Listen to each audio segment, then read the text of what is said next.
Do you like to travel? Do you like to have fun? Do you like to write? On November 13th, we had the wonderful opportunity of sitting down with Heather Marion, a writer from Better Call Saul. We have some great highlights to show you, and Heather starts off by telling us some of the tips that she had from the beginning of her career. Let's check it out. Basically, the story of my life is just saying yes to things that I didn't yet know how to do and then figuring out how to do them later. I got the job for Better Call Saul season 1. Mm-hmm. I was not hired as a writer, I was hired as the writer's assistant. So I was the person in the room taking all the notes when the writers were talking. Your job as a writer in the room is not just to bring your ideas, but it's to make other ideas work. Right. And it's to make other people feel heard. And sometimes you do that by biting your tongue. Being in a group write situation, not a group think situation where you're breaking the episode and you're going in one day like really excited about what you have to say, and then you like spill your guts on the table and you're like, this is the best idea that I've ever had, and then everybody just looks at you and they're like, interesting, and then they move on. Like there are times like that. So you know, it's a balance of like giving your idea at the right time, because my job is to listen to the showrunner, his vision of what the show is, and then pitch into that. There's that, like, what's it called, the Dunning-Kruger effect? It's like the less you know, the more confident you are. So, and that happens to people, that they're like, I'm the best writer I know, and then the more you learn, you're like, oh, like my first script was not a masterpiece at all. Sometimes in the industry, you have to be willing to compromise your own ideas, not necessarily sacrificing your creativity, but just being open to what others have to say.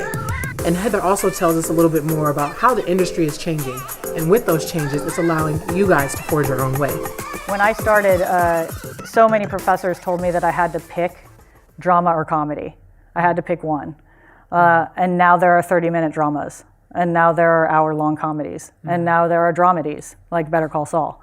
Right. So what you should do is write the thing that you want to write and that you love to write, and that is your voice regardless of what anybody tells you about tone. Right. I would say, like, don't get your heart set on one specific job. Like, if you're saying, I want to be a writer's assistant, and you're not willing to take any other job, then that's not going to service you. If you can get a PA job on set, if you can get a PA job in post-production, you're still going to learn just as much about the thing.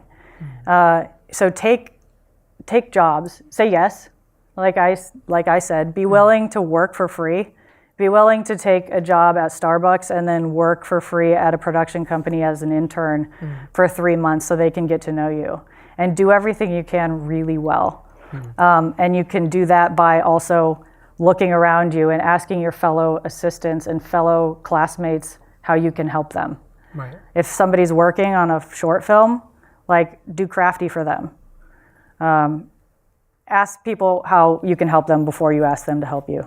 Pay attention to what other people are doing, that they're doing it well. And not everybody in here wants to be a writer, so whatever it is in your field, like, really study the thing that you're trying to do.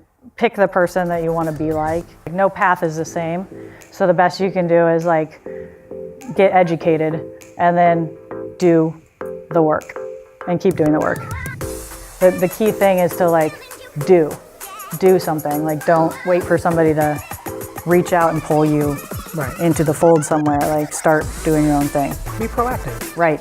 Yeah.